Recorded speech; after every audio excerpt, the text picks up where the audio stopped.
Some places are haunted by ghosts. Others are haunted by stories. There's a spot just off I-40 in northern Arizona, a ghost town of a ghost town, that has one of the darkest stories of all. Its name is Two Guns.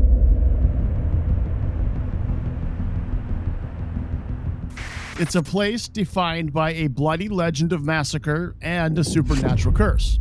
But the central question of Two Guns is whether its tragic history is the result of blood-soaked ground or a collection of very human failings, greed, murder, and bad luck that were woven into a legend far more compelling than the truth. Today, we're going to unravel the fact from the folklore to find the real ghost of Two Guns.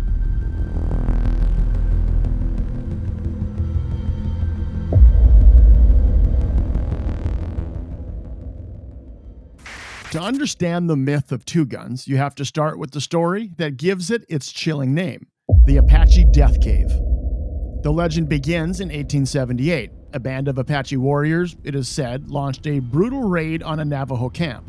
A Navajo war party set out in pursuit, tracking the raiders to the edge of the formidable Canyon Diablo, where the trail seemed to vanish. As they searched, a scout noticed warm air rising from a fissure in a rock and heard faint voices. They had found them, hiding in a large limestone cave. Fueled by vengeance, the Navajo warriors piled sage and wood at the cave's entrance and set it ablaze. The thick, acrid smoke poured inside. As some Apaches tried to escape, they were shot down.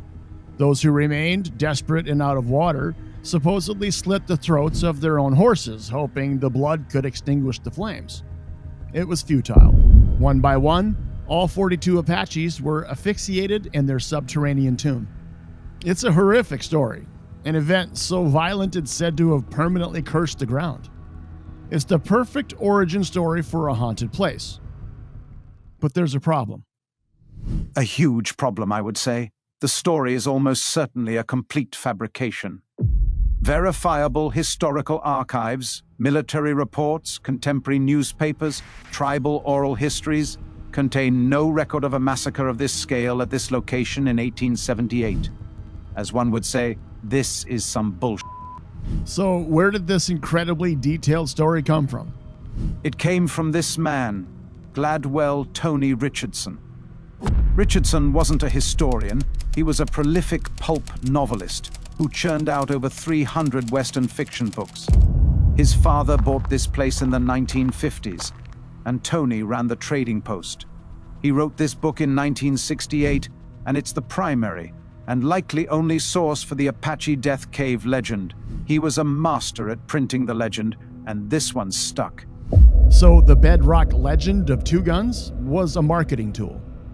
The real story, it turns out, is darker and much more human. And it starts out not with a war party, but with a bridge.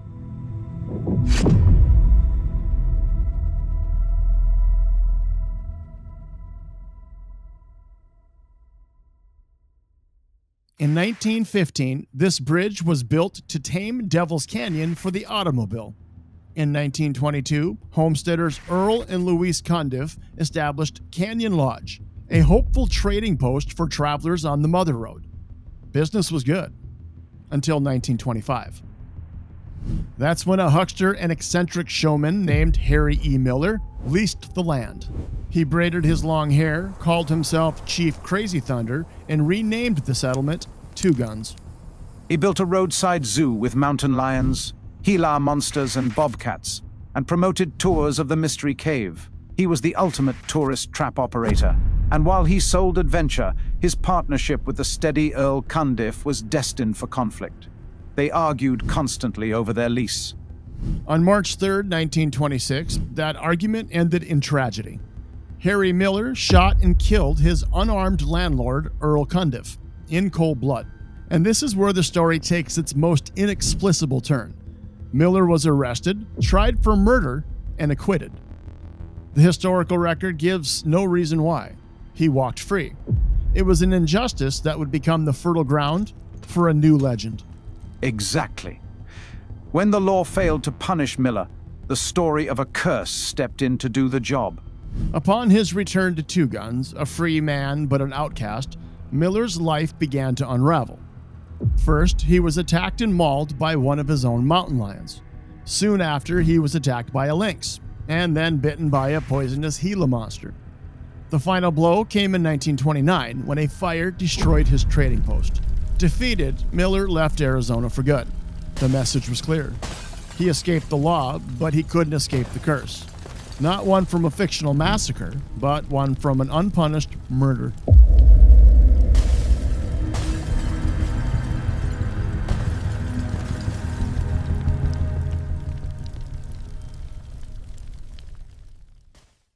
While Harry Miller's story ended in flames and exile, the story of Two Guns was not over.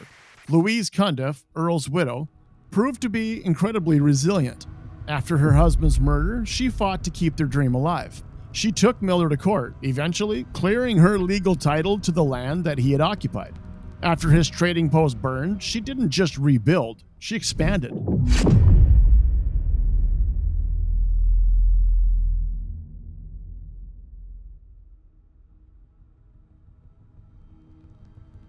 In 1934, she opened a brand new, larger trading post and a modern Texaco service station to serve the travelers of the Mother Road. For a moment, it seemed like the honest work of the Cundiffs would finally win out. But Louise Cundiff was fighting a battle against forces far larger than the ghost of Harry Miller or any supposed curse. The real killer of Two Guns was progress. In 1938, the U.S. government realigned Route 66. A new, more direct bridge was constructed just north of the original 1915 span, and the highway now bypassed the Cundiff's tourist complex entirely. This dealt the town its first fatal blow. The steady stream of travelers became a trickle overnight.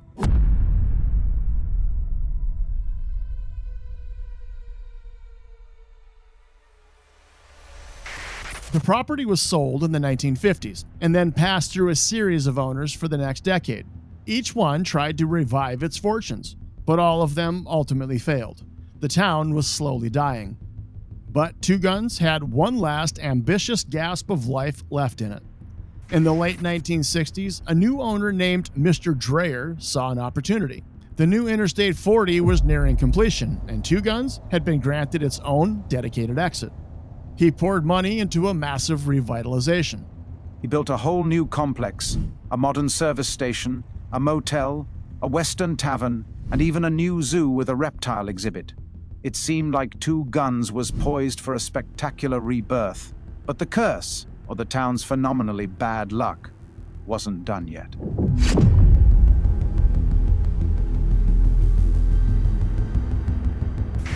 In 1971, in a moment of supreme and devastating irony, just as the new interstate was set to open and deliver a fresh generation of customers to its doorstep, a massive fire swept through the property.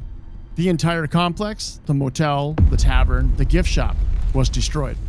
This time, there would be no rebuilding. Two Guns was abandoned for good.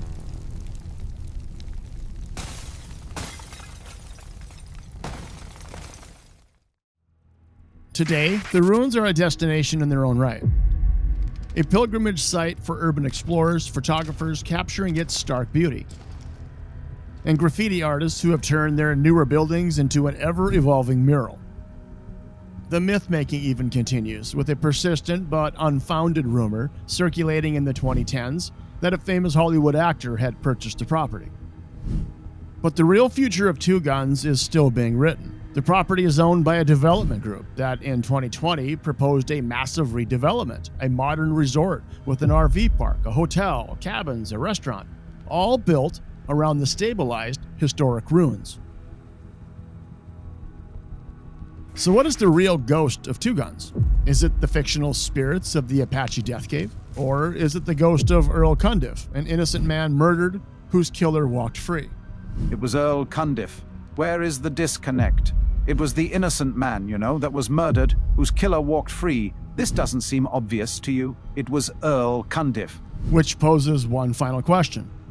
Will this new chapter be a final overconfident act that gives in to the same misfortune as all the others? Or Will it be a successful resurrection that transforms these haunted ruins into a sanitized attraction, finally silencing the ghosts of its violent past? Do you mean finally silencing the ghost of Earl Cundiff? Yes, Duncan. That's what I mean.